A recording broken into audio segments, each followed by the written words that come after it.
बेटियां सौभाग्य से मिलती हैं, हर किसी को नहीं। ये बात सच है कि आज भी हम एक ऐसे समाज में जी रहे हैं जहां लड़का और लड़की में फर्क किया जाता है। जब किसी घर में बेटी का जन्म होता है तो कई बार मायूसी छा जाती है, लेकिन ये हमारी अज्ञानता है। हमें ये जानकर हैरानी होगी कि बेटियां हर किसी के घर में नहीं जन्म लेती, बल्कि उन्हीं घरों में जन्म लेती हैं जो भाग्यशाली होते हैं। शास्त्रों में कहा गया है कि बेटे अगर भाग्य से मिलते हैं तो बेटियां सौभाग्य से। इसका मतलब है कि बेटी का माता पिता बनने का सौभाग्य उन्हीं लोगों को मिलता है जिन्होंने अपने पिछले जन्म में बहुत पुण्य कर्म किए हों। भगवान श्री कृष्ण ने अर्जुन से कहा था कि बेटियों को जन्म देने के लिए उन्हीं घरों को चुना जाता है जो उनका भार सहन कर सकें। तीनों लोकों में स्त्री एक ऐसी होती है जिसका भार हर कोई नहीं उठा सकता। बेटियां ही इस सृष्टि को चलाती हैं और इसके लिए अपना सब कुछ न्यौछावर कर देती हैं। अगर इस सृष्टि में बेटियों का जन्म लेना रुक जाएगा तो धीरे धीरे यह सृष्टि भी समाप्त हो जाएगी। बेटियां नहीं होंगी तो कोई भी वंश आगे नहीं बढ़ पाएगा। इसलिए जिस घर में बेटी का जन्म होता है वह घर स्वर्ग के समान होता है।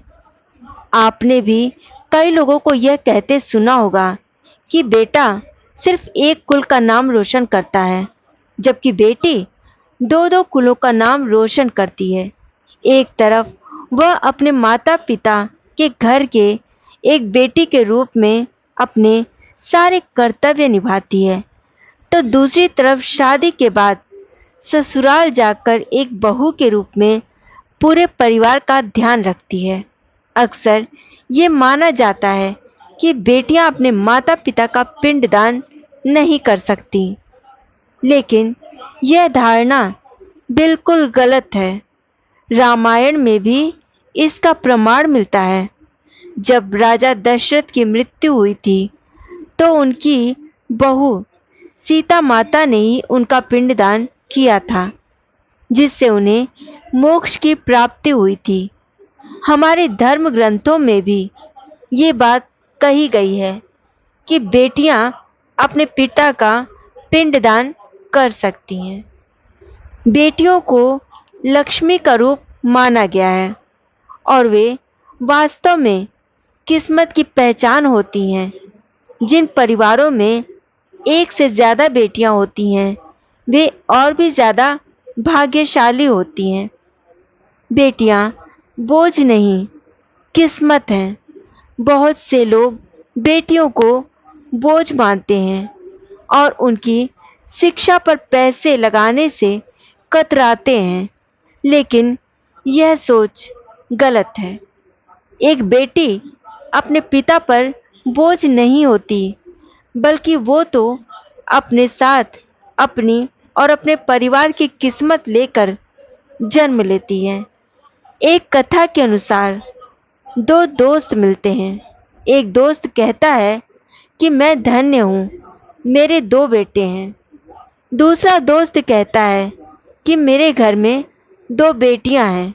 यह सुनकर पहला दोस्त कहता है, मैं भगवान का शुक्रगुजार हूँ कि मेरे घर में बेटियां नहीं हैं।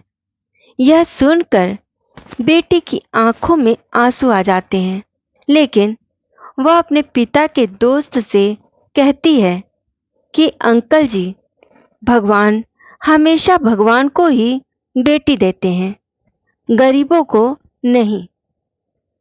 भगवान उसी को बेटी का सुख देते हैं जिसके अंदर उसे पालने की क्षमता होती है। एक और कहानी में जब स्वामी विवेकानंद माता वैष्णो देवी की सीढ़ियां चढ़ रहे थे तो उन्होंने एक किसान को अपनी बेटी को कंधे पर बिठाकर चढ़ाई करते देखा। विवेकानंद ने किसान से कहा, कि आपकी बेटी का बोझ आपको लग रहा होगा। मैं इसे उठा लेता हूँ। इस पर किसान ने जवाब दिया, स्वामी जी, बेटियां कभी भी पिता के कंधे पर बोझ नहीं होती। अगर बेटियां कंधे पर हों तो वे हर बोझ को हल्का कर देती हैं।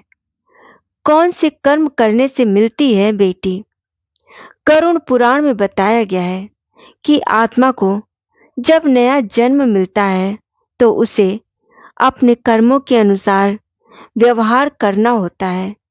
यदि कोई पुरुष महिलाओं की तरह आचरण करता है या वही काम करना पसंद करता है तो एक महिला करती है, तो उसकी आत्मा अगले जन्म में स्त्री का शरीर धारण करती है। वहीं अगर कोई व्यक्ति अपने आखिरी समय में किसी स्त्री को याद करते हुए प्राण त्यागता है तो वह अगले जन्म में स्त्री का रूप में जन्म लेता है। लेकिन अगर कोई व्यक्ति अपने अंतिम क्षण में परमेश्वर का नाम लेता है तो उसे मोक्ष मिलता है और वह जन्म मरण के चक्र से मुक्त हो जाता है। तो अपनी बेटियों को प्यार दीजिए, उनका सम्मान कीजिए और उन्हें हर तरह की खुशी दीजिए जिसकी वे हकदार हैं, क्योंकि बेटियां बोझ नहीं बल्कि आपके जीवन का सबसे बड़ा सौभाग्य है। आपको हमारी वीडियो कैसी लगी कमेंट ज़रूर कीजिएगा। वीडियो को लाइक करके चैनल सब्सक्राइब कर लीजिएगा। दोस्तों के साथ शेयर ज़रूर कीजिएगा। मिलते हैं अगली वीडियो में किसी और कथा के साथ। तब तक राधे।